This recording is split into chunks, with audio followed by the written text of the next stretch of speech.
இல்ல நேத்தே நம்ம பேசும்போது சொல்லியிருந்தோம். இன்னைக்கு வந்து முதல்வருடைய ஸ்பீச் வந்து ரொம்ப பவர்ஃபுல்லா இருக்கும்னு நான் நேத்து சொல்லியிருந்தேன். ஆனா இந்த அளவுக்கு பவர்ஃபுல்லா இருக்கும்னு நானே எதிர்பார்க்கல. நீங்க சென்னை 28 படம் பார்த்திருப்பீங்க. அந்த சென்னை 28ல வந்து ஒரு பெரிய பசங்க எல்லாம் சேர்ந்து கிரிக்கெட் விளையாடலான்னு போயிட்டு ஒரு அந்த கிரவுண்ட்ல வந்து பாத்தீங்கன்னா சின்ன பசங்க வந்து விளையாண்டுகிட்டு இருப்பாங்க. இவங்க சின்ன பசங்க தாண்டா, இவங்க கிட்ட பெட் மேட்ச் கட்டி விளையாண்டு ஜெயிச்சிடலாம் வாங்கடான்ட்டு போவாங்க. கையில இருக்கிற 600 ரூபாய் பணமும் போயிடும். கடைசீட்ல பேட்டை வச்சு பெட் மேட்ச் விளையாடுவாங்க. கடைசீட்ல அந்த பேட்டும் போயிடும். பேட்டை கொடுங்கன்னு உட்காந்து அழுதுட்டு இருப்பாங்க. அந்த மாதிரி இன்னைக்கு வந்து இவங்களை ரொம்ப அண்டர் எஸ்டிமேட் பண்ணிட்டு லீடர் ஆஃப் அப்போசிஷன் ஆகட்டும் எதிர்கட்சி ஆகட்டும் ரொம்பவே வந்து அண்டர் எஸ்டிமேட் பண்ணி பேசிக்கிட்டு இருந்த போது இவங்க ஃபுல் ப்ரிப்பேர்டா இன்னைக்கு வந்து தே ஹவ் ஃபயர்ட் தட் கன். அப்ப வந்து இதுவரைக்கும் வந்து சிஎம் வந்து வாய துறப்பீங்களா சிஎம், வாய துறப்பீங்களா சிஎம்னு கேட்டுக்கிட்டு இருந்தீங்க.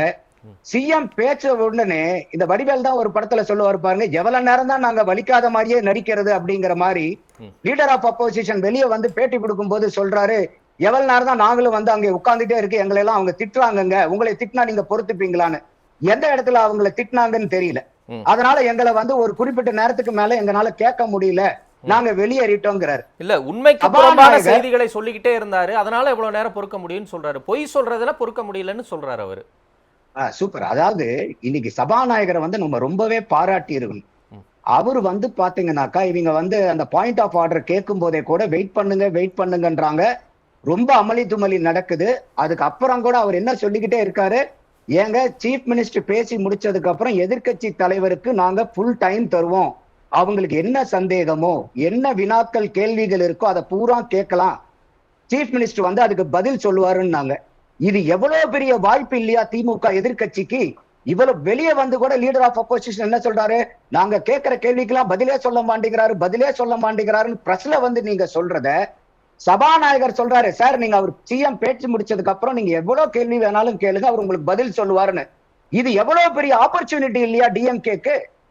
அப்ப நீங்க அங்க உட்கார்ந்து நீங்க பேசியிருக்கணும் இல்லையா? அப்ப அந்த தார்மீக கடமையை நீங்க விட்டுட்டு போயிருக்கீங்களே. அப்ப இதுவரைக்கும் சிஎம் பேசணும் நீங்க சொன்னது பூரா வெறும் ஒரு வெத்து அறிக்கையா, ஒரு ஸ்லோகனுக்காகவா, இல்ல ஐயா லீடர் ஆஃப் அப்போசிஷன் சொல்ற மாதிரியே ஒரு ரீல்ஸ் போடுறதுக்காக தான் இதெல்லாம் சொல்லிட்டு இருந்தீங்களா? வாயத்தோரங்க சிஎம்னு டேக் எல்லாம் போட்டுட்டு போனீங்களே. அது வந்து உங்களுக்கு பிசினஸ் அட்வைசரி கவுன்சில் தெளிவா சொல்லியிருந்தாங்க 23ஆம் தேதி சிஎம் பேச போறாருன்னு. இன்னைக்கு சபாநாயகர் ஒரு படி மேலேயே போய் உங்களுடைய அத்தனை கேள்விகளுக்கும் வினாக்களையும் கேளுங்கன்னு சொல்றாரு. அதுக்கப்புறம் கூட நீங்க ஏன் வெளிநடப்பு? இல்ல அந்த சபாநாயகர் மேலதான பொதுவா எதிர்கட்சி தலைவர் பேசி முடிச்சுட்டா அதோட முடிச்சிருவாங்க, முதலமைச்சர் பதில் உரை தான் வரணும். அதற்கப்புறம் மரபு மீறி அமைச்சர் ஒருவரை பேச வைக்கிறாங்க, இதெல்லாம் என்ன மரபு அப்படின்னு அவர் அவையிலேயே கண்டிக்கிறாரு. இப்ப சபாநாயகர் மேல இப்படி ஒரு குற்றச்சாட்டையும் வைக்கிறாங்க. இல்ல இது அவர் பேசும்போதே சொல்றாரு, உங்களுக்கு நான் வாய்ப்பு கொடுக்கலன்னா சொல்லுங்க, நான் உங்களுக்கு வாய்ப்பு தரேன்னு சொல்றாரு. இது வந்து திமுக ஆட்சியில வந்து சட்டசபையை வந்து லைவ் டெலிகாஸ்ட் பண்ணாத மாதிரி இப்பயும் லைவ் டெலிகாஸ்ட் இல்லையோன்னு நினைச்சிட்டு லீடர் ஆஃப் அப்போசிஷன் வந்து வெளியே பொய்யா பிரஸ் மீட்ல பேசுறாரு. நம்மளே நேத்து பார்த்தோம், லீடர் ஆஃப் அப்போசிஷன் பேசி முடிச்சதுக்கு அப்புறம் அமைச்சர் ராஜ்மோகன் பேசுறாரு. அவர் பேசிக்கிட்டு இருக்கும் போதுதான் ஐயா நேரு அவர்களும் ஐயா உதயநிதி ஸ்டாலின் அவர்களும் 2 பேர் எந்திரிச்சு வெளியே போறாங்க. ஆனா அவர் என்ன சொல்றாரு, நாங்க வீட்டுக்கு போயிட்டோம், வீட்டுக்கு போய் டிவி போட்டு பார்த்தோம், டிவி போட்டு பார்க்கும் போதுதான் வந்து பாத்தீங்கன்னா அமைச்சர் பெருமக்கெல்லாம் பேசிக்கிட்டு இருக்கிறது தெரியுதுன்னா இது எவ்வளவு அப்பட்டமான பச்சை பொய்ய வந்து லீடர் ஆஃப் அப்போசிஷன் பிரஸ் மீட்ல எப்படி இப்படி பகிரங்கமா போய் பேசுறாரு. அதே மாதிரி இன்னைக்கும் ஒரு நொடி இல்லாம துணை முதலமைச்சர் எதிர்கட்சி தலைவர் பேசும்போது இவர் சொன்னது, இவர் சொல்ற விளக்கத்தை சபாநாயகர் எங்கே சொல்லல. ஆனா நேத்து காட்சியில பார்த்தோம். ஆனா சபாநாயகர் சொன்னார், சபாநாயகர் கிட்ட நேரடியா சொல்றார், சார் சபை முடிஞ்சிச்சு, நீங்க தான் சொன்னீங்க நாங்க கிளம்பிட்டோம் அப்படின்னு. சபாநாயகருக்கு தெரியாத விஷயம் நந்தகுமார் அண்ணனுக்கு தெரிஞ்சிருக்கு. சரி ஓகே, அவர் பேசுங்க. சபாநாயகருக்கு தெரியாத விஷயம் இல்ல, பொதுமக்கள் அத்தனை பேரும் அந்த லைவ் டெலிகாஸ்ட் பார்த்த அத்தனை பேருக்கும் தெரியும். நேத்து உதயநிதி ஸ்டாலின் அவர்கள் ராஜ்மோகன் அமைச்சர் பேச ஆரம்பிச்சதுக்கு அப்புறம் தான் அவர் பெஞ்ச விட்டு எரிஞ்சு கிளம்பி போறாரு. அவர் சொல்ற நாங்க வீட்டுக்கு போயிட்டு டிவி போட்டு பார்த்தங்கிறாரு. அப்ப இந்த ஒரு அப்பட்டமான உண்மையை கூட சபாநாயகர் தான் விளக்கணுமா? சபாநாயகர் இன்னைக்கு தெளிவா என்ன விளக்குறாரு, சார் உங்களுக்கு நான் பேசி முடிச்சதுக்கு அப்புறம் டைம் தரேன், எதிர்கட்சி தலைவர் பேசுறதுக்கு டைம் தரேன்னு ஒரு 5-6 தடவைக்கு மேல சொல்லிட்டார். உங்களுக்கு என்ன வினாக்களோ என்ன கேள்வியோ, அப்ப உங்களுக்கு கேள்வி கேட்கும் போது சட்டசபையில எவ்வளவு பெரிய வாய்ப்பு இல்லையா? அப்ப எங்கடா நம்ம கேட்கிற கேள்விக்கு பூரா பதில் வந்து படபடப்படம் வந்துட்டா என்ன பண்றங்கிறதுக்காக நீங்க வெளிநடப்பு இல்ல அவங்க செஞ்சுட்டீங்க. கேஸ் போடுங்கன்னு சொல்றாங்கல்ல. பார்ட்டி ஃபண்டுனா யாரு வாங்குனா, எப்ப வாங்குனா, யாரு கொடுத்தா, முடிஞ்சா நீங்க கேஸ் போடுங்கன்னு சவால் விடுறாங்கல்ல. வெறும் பேசிக்கிட்டே மட்டும் இருக்காங்க. அப்ப நந்தகுமார் சார் அந்த ஸ்ரீவைகுண்டம் எம்எல்ஏ என்ன பதில் சொன்னாரு? இல்லைங்க, பார்ட்டி ஃபண்டுங்கிறது வந்து ஒரு குற்றச்சாட்டாவே இருக்கட்டும். அதுக்காக ஏன் நீங்க வெளிநடப்பு செய்றீங்க? நின்னு அந்த இடத்துல நின்னு உங்களுடைய உரிமையை போராடி இருக்கணும்னு கடைசியில பேசும்போது, ஐயா முதல்வர் அவர்களே நீங்க பார்ட்டி ஃபண்டுன்றீங்க, எந்த பார்ட்டி ஃபண்டு, இதுக்கு பதில் சொல்லுங்க, நான் அடுத்த கேள்விக்கு போறேன்னு உட்கார்ந்து பேசலாமே. அதையா உட்கார்ந்து நீங்க கேள்வி கேட்கல? அப்போ வெளிநடப்புங்கிறதே வந்து பாத்தீங்கன்னா அவங்களுக்கு எந்த விதமான ப்ரிப்பேர்ட்னஸும் இல்ல. அந்த வெளியே வந்து கூட என்ன சொல்றாரு லீடர் ஆஃப் அப்போசிஷன், அவங்களுக்கு ஸ்கிரிப்ட் படிச்சுட்டு வந்து பேசுறாருன்றாரு. அந்த வார்த்தையை சொல்லும் போது நீங்க லீடர் ஆஃப் அப்போசிஷனுடைய பிரஸ் மீட்டை போய் பாருங்க. அவர் கையில வச்சிருக்க கூடிய ஸ்கிரிப்ட பார்த்து அந்த பதில சொல்றாரு. இதெல்லாம் என்ன ஒரு லீடர் ஆஃப் அப்போசிஷனுக்கு இதெல்லாம் அழகா? இது ஸ்கிரிப்ட பார்த்து விஜய் தயாராயிட்டு வந்து பேசுறாருங்கிறத லீடர் ஆஃப் அப்போசிஷன் ஸ்கிரிப்ட பார்த்துட்டு பிரஸ் மீட் கொடுக்குறாரு. அப்போ இன்னைக்கு நான் அதனாலதான் தெளிவா சொல்றேன், இன்னைக்கு தமிழகத்துல முன் எப்போதும் இல்லாத அளவுக்கு ஒட்டுமொத்த தமிழகமும் இன்னைக்கு லைவ் டெலிகாஸ்ட் ஆயிட்டு இருக்கறனால முந்தின காலம் மாதிரி நீங்க வெளியே வந்து பிரஸ் மீட்ல கொடுக்கறது எல்லாம் உண்மை இல்ல. மக்கள் நொடிக்கு நொடி வாட்ச் பண்ணிட்டு இருக்காங்க.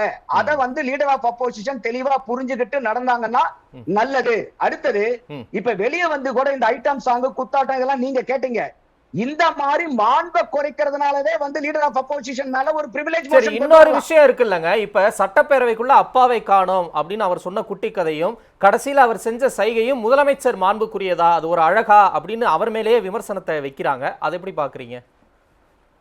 இவரு வந்து என்ன சொல்றாருன்னாக்கா, அந்த கதையை சொல்லிட்டு எங்கனாலையும் இந்த மாதிரி வந்து சம்பந்தம் இல்லாம பேச முடியுங்கிறத எதுக்கு சொல்றாருன்னா, நேத்து வந்து உதயநிதி ஸ்டாலின் அவர்கள் பேசும்போது to remain silence in the face of evil is itself a evil னு சொல்லிட்டு டிவிக்கு அரசாங்கம் ஒரு ஈவில்ங்கறார். அதுதான் அவர் பதில் சொல்லிட்டாரு. ஈவில் டெவில் சொல்லக்கூடாதுன்னு. அதுக்கப்புறம் ஏன் அப்பாவை காணோம்னு ஒரு கதை வருது, ஏன் சம்பந்தம் இல்லாம அந்த ஒரு கதையை அவர் சொல்லணும் அப்படிங்கிறது தான் வரக்கூடிய விமர்சனம். for every action there is an equal and opposite reaction. கதை யார் முதல்ல சொன்னது? எல்ஓபி பேசுறாருல, நிறைய சோஃபாவை பேசினாரு, அவர் ஆதாரத்தோட பேசினாரா? எந்த சோஃபாவை போய் கிழிச்சு அதுல இருந்து கட்டுக்கட்டா பணத்தை எடுத்து பார்த்து பேசுறாரு? சரி, ஓகே.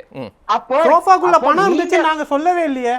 நந்தகுமார் சாருக்கு ஏன் அந்த தாட் வருது? நாங்க சோஃபாக்குள்ள பணம் இருந்துச்சு நாங்க சொல்லவே இல்ல சார். புஷ்பா மாடல் சொன்னார்லங்க, புஷ்பா படத்துல வேற என்னங்க இருக்கும் சோஃபாக்குள்ள? புஷ்பா படத்துல அன்பு கூட போவோம் சார். சரி, என்ன சார் இவரே எங்க அப்பா குதிரல இல்லன்னு இவரே ஒத்துக்கறாரு. சரி, ஓகே. சுருக்கமா இல்ல சுருக்கமா சொல்றேன். அப்ப இதுதான் வந்து இன்னைக்கு லீடர் ஆஃப் அப்போசிஷனுக்கும் டிஎம்கேக்கும் உண்டான பிரச்சனையே என்னன்னா, முழு பூசணிக்காவ சோத்துக்குள்ளார மறைக்காதீங்க. அம்பலப்பட்டு போனதுக்கு அப்புறம் அதுக்கு வந்து ஏன் வந்து சப்ப கட்டு பண்ணணும்? அப்போ நீங்க உங்களுக்கு நல்ல வாய்ப்பு, இது திமுகவுக்கும் நல்ல வாய்ப்பு என்னன்னா சட்டசபை லைவ் டெலிகாஸ்ட் பண்றது. அப்போ நீங்க பிரிப்பேர்டா வந்தீங்கன்னா, ஏன்னா லீடர் ஆஃப் அப்போசிஷன் வந்து பிரிப்பேர்டா வரலங்க. ஓகே, அவர் சபாநாயகர் தெளிவா சொல்றாரு, நீங்க கேட்கிற அத்தனை கேள்விக்கும் சீஃப் மினிஸ்டர் பிரிப்பேர்டா வந்திருக்காரு, பதில் சொல்வாருன்னு சொல்றாரு. ஆனா லீடர் ஆஃப் அப்போசிஷன் பிரிப்பேர்ட் இல்ல. பேசிக்கிட்டு இருக்காரு. ரைட், நான் ஒண்ணே ஒண்ணு கேக்குறேன். இல்ல நேரம்ல சரி, அது பிரிப்பேர்டா வந்தார்ல, ஸ்ரீவைகுண்டம் எம்எல்ஏவை பத்தி கேள்வி கேட்டுக்கிட்டே இருந்தாங்க, அதுக்கு பதில் வந்துச்சா? நந்தகுமார் சார் நீங்க பாத்தீங்களா? எனக்கு நேரம் இல்ல ஆபீஸ், இருங்க, நான் மத்தவங்க போணும்ல, நீங்க நெறியாளர் வேலையை பார்க்க கூடாது, அமைதியா இருங்க. நந்தகுமார் சொல்லிருங்க, சுருக்கமா சொல்லுங்க, எனக்கு நேரம் இல்ல. அது நம்ம நேத்து கூட அதை விவாதிச்சிருந்தோம், அந்த ஸ்ரீவைகுண்டம் எம்எல்ஏ பத்தி. அது கட்டாயம் உண்மையா இருந்துச்சுன்னா எம்எல்ஏ என்ன அமைச்சர் பெருமக்களா இருந்தா கூட தப்பு செய்யறவங்க மேல நடவடிக்கை. இன்னைக்கு ஏன் பதில் சொல்லன்னு அவர் கேக்குறாரு, இன்னைக்கு சொல்லிருக்கணுமா இல்லையா? அவ்வளவுதான். நந்தகுமார் சொல்லுவாரு, நந்தகுமார் சொல்றது இல்ல, முதலமைச்சர் சொல்லட்டும். இல்ல, இப்ப நந்தகுமார் இந்த சொல்றதை விட இதையெல்லாம் தான் நீங்க உட்கார்ந்து அங்க கேள்வி கேட்கணும். கேட்ட கேள்விக்கு எனக்கு பதில் வரலனா உட்கார்ந்து திரும்ப கேள்வியை கேளுனா என்னங்க நீங்க? ஓகே, நன்றி. எப்படி நடக்கும்னே தெரியல போல உங்களுக்கு. இல்ல தமிழரசன், நேத்து கூட வந்து பாத்தீங்கன்னா டைம் எல்லாம் எக்ஸ்டெண்ட் பண்ணாங்க. இன்னைக்கு அந்த மாதிரி எல்ஓபி உட்கார்ந்து நன்றி. வரேன், நீங்க ரெண்டாவது சொல்லுங்க நந்தகுமார். ஓகே, வரேன், நான் வரேன்.